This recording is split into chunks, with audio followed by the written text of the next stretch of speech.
What are we doing here today, Alyse? What are we doing here, John? Besides putting your mic on. Well, wait, what, putting my mic on? Oh, like, see, there are books involved.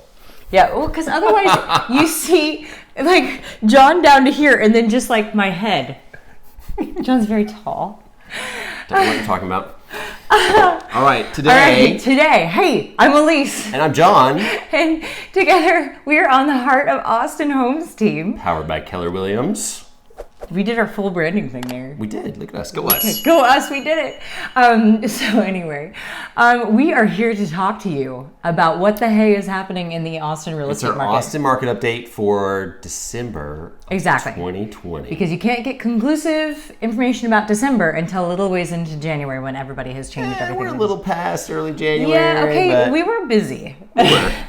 But, you know, the stats are still good. Running transactions and, you know, homeschooling children. This just means that January is going to come that much faster. Oh, my gosh. In terms of stats. In terms of stats, yeah. 2 weeks later, you're like, was that a whole month? That was not a whole month. John and Alyse. Months, years, they just go by. They do. They do. And here we are. They just suddenly keeps on chugging. We have a 9-year-old. Keeps on chugging. We do. Okay. At least she's not in the room right now. No, she's not. She's attempting to distract the 2-year-old. Okay. So that we can look like we're professionals.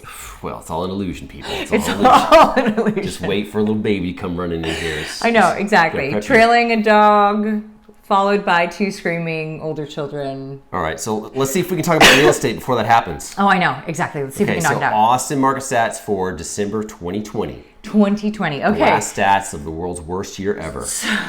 Although I hear it really sucked to live in like 1380. It was pretty bad. Totally. But in our lifetime so far, this seems but in the age of electricity, 2020, not so good. Oh, yeah. Okay, Austin stats, what do we got? Okay, so what we know about Austin is that everybody and their brother is moving their large tech company here. And additionally, everybody's been freed up, or like a large portion of the population of the United States has been freed up to work from home. Guess where they're moving? Guess where they want to work from home from? Guess where they want to work from home from? Because the quality of life is marvelous. However, the cost of living is going up quickly because of all this. So in Austin right now, the entirety of what is an Austin address, there are 1,036 homes, and that included condos as of the end of December. Yep.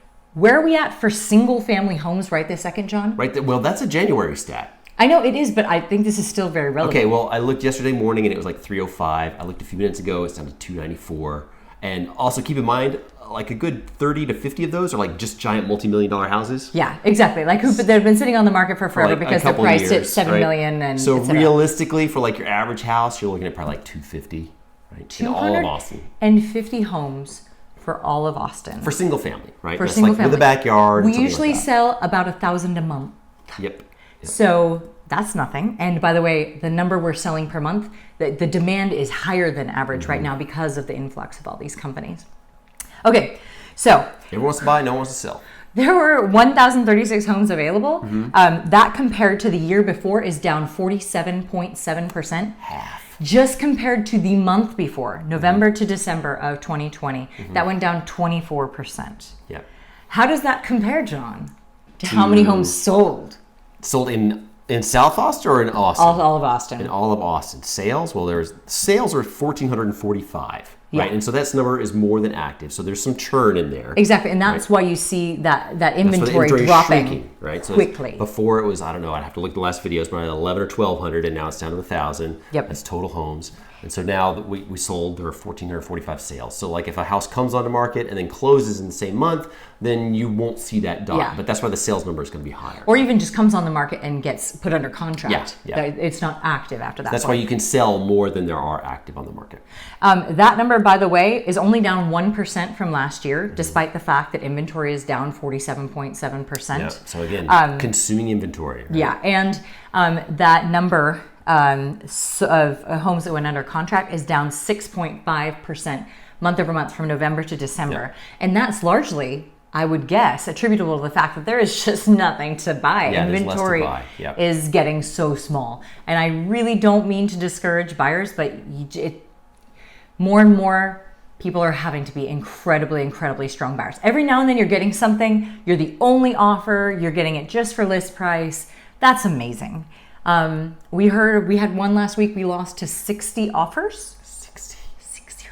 I can't even imagine. I don't know if that's par though. Even that's probably got to be high. No, that is high. But par is getting to be in the 5 to 20 sort of range. I mean, like the last listing that we just had sell was 3, right? Which is good. Well, 3, but those were, 20 or 30 higher than everything had sold for. But it wasn't 60, before. So it's not like all of them were 60. 20 or $30,000 higher than all of them had sold for. It did go over asking. Yeah, exactly. So okay, so what does it do to the median price? What do you think that does to the median price? We haven't ever said lower. I know. Can we please just for one, maybe not the median price going lower, but like inventory going up? Yeah, that'd be good. I would really like that. Well, it could happen because spring is typically the time when a lot of people put it on. When inventory shows up. Especially as, COVID gets addressed more thoroughly. I think a lot of sellers have been intimidated from putting their house on the market because they were worried about COVID. And then additionally, there was a delay in housing permits and in building houses. Yeah, it's been harder to get a house built for like the past 12 months just because COVID slowed everything down. It's made permits longer. It's made it harder to get supplies and building materials. So add into that all the people who are now able to work from home and therefore moving to Austin. Add into that all the tech companies moving into Austin. Add into the fact that it's still cheaper than San Francisco. That rates are so low that you're like, if I can get in now, even at a higher price, it's still cheaper than if I get in with a higher rate, at a lower price. So it's a thing. Okay, so that is up. Let me just tell you. Okay. It's at $444,000 for all of Austin. The median price. The median price. That means if you line them all up, smallest to biggest, and you pick the one in the middle. The clump in the middle. Yeah, exactly. So kind of adjust a little bit for the real high end. Exactly. And that is up 16.7% from last year. Year over year. That's a pretty good return. 16% return. And almost 17% return. Like that's pretty amazing. That's pretty awesome return. It's unsustainable. It is. However, everybody who's like, oh, this is a bubble and we're going to crash. That's not what I'm seeing. Well, maybe, but not in 2021. Yeah, not anytime soon. There's too much demand, too much influx of demand. And it's just harder to get houses on the market. Yeah. Right. True. So, I mean, if East Austin was turned into like Vegas in 2008, where you just had fields of, houses being built, maybe that I could see that. Yeah. But there's no way Austin would permit them to go up that fast. If 5,000 houses just dropped on the market tomorrow. Oh, we'd be in an even market. We might be in an even market. Yeah. Might. Because with so much influx, our demand is going up even regardless to the probably sell supply. 2,500 of those a month. If you had that many. We can do this. Yeah. Okay. So that's month over month, what's the median price increase? A little over 3%. 3% a month. Yeah, 3% in 1 month. Wait till we get to South Austin. Okay, well, we're there. We've done Austin. So okay. So now zoom in on South. So we do a ton of biz all around Austin. But we focus this segment now on South Austin, which is 787. Because we like it. Yeah, we do. 78739, 78749, our zip code, 78745, and 78748. Those are all right around us. Yeah. So we just like to compare that to the rest of everything else. Remember, this doesn't include Cedar Park or Pflugerville or Round Rock. When we say Austin, those aren't included. The number of active homes in all of South Austin, and I believe this This was about the same as last month. It was 108. Which is basically 25 a zip code, right? Yeah. Which is what we said last time. It's still down 4.4% since last month, and it's down 57% since last year. But even last year, down 57%, that still puts you like, 150, 160, something like that? That's a pretty big difference, though. It is, but 150 or 160 still isn't that many. No, it's still not. We last year we were saying, oh, this is a hot market. Yeah. Right? This year we're just like, we don't even know. There's not a term for what this market is right now. Painful. Yeah, it's a painful market. Painful market. So how many homes have sold in December? 253, which is over double. So again, that's consuming the inventory. 2.5 times the number of available homes. And that includes like a house like goes on market and comes off market in the same month. So that pumps up the 253 number, why it's so much higher than 108. Definitely. So And that is down 14% from last year. Yeah, year over year. Because you just don't have anything. I mean, if you have 57% less available to buy, then obviously 14% down in number of sales makes a lot of sense. And this is kind of scary. Yeah, month over month, down 20%. Well, 19.4%. 0.4%. Jeez, Alyse, get the stats right. Hey, 20% or 0.6% of 253. There might be a house in there. Well, here's the scary one. This is the one that's just like, oh my. Okay, so what does it do to pricing? What does that do to pricing, John? It's going to go up year over year. Oh, well, the current median price in those for South Austin is $425,000, $425,000, and year over year that's gone up 21%.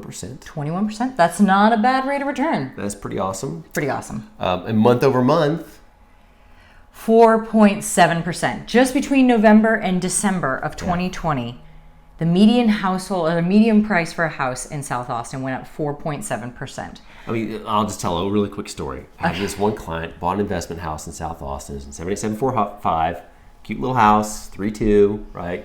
Bought it for I think 308, right? And literally super good standard house price in the past, right? Like 7,000 or 8,000 square feet. Salt of the earth. Yep. Good stuff. Good little rental. Right? Yeah. And I think a house down the street, very similar configuration, and that was like 3 or 4 months ago, recently sold for like 360, right?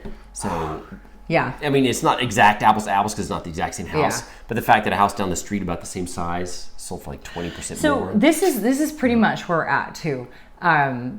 If you had any inkling of selling your house this year. And you want to move out of Austin. And you want to move out of Austin. You don't want to buy in Austin. I mean, obviously, if you want to buy in Austin, please talk to us. But but if you want to move out of Austin, you're sitting extra pretty.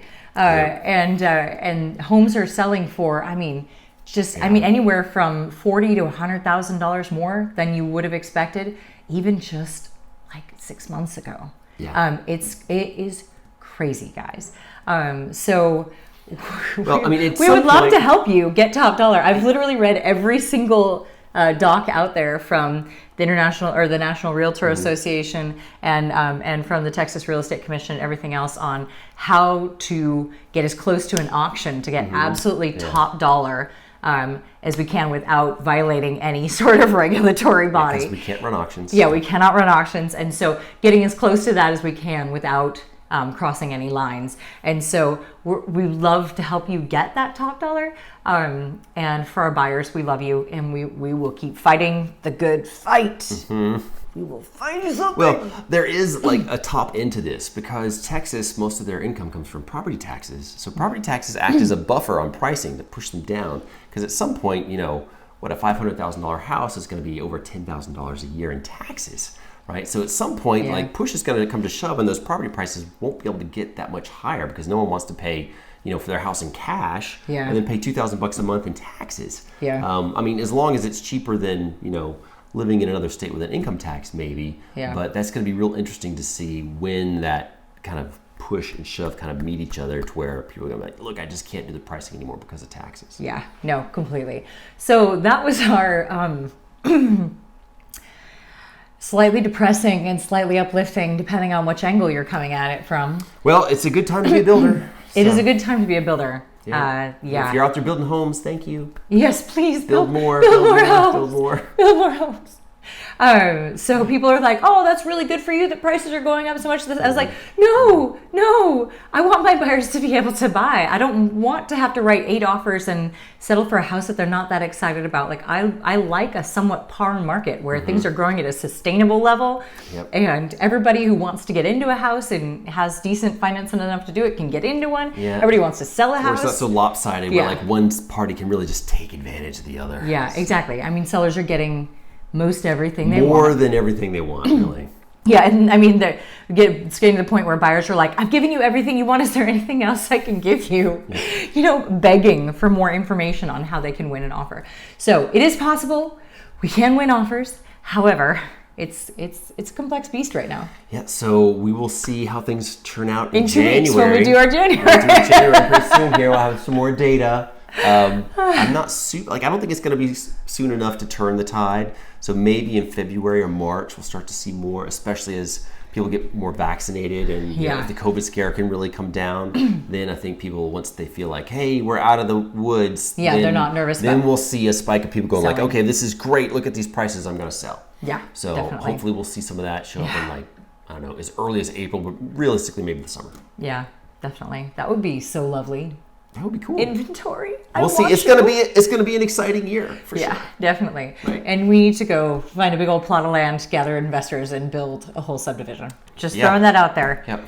Let's do it. All right. All right. Thanks for watching, Bye, you guys. everybody. Mwah. And we'll see you on the next one. Now I've got to go do the button dance. Awkwardly run around, press the button.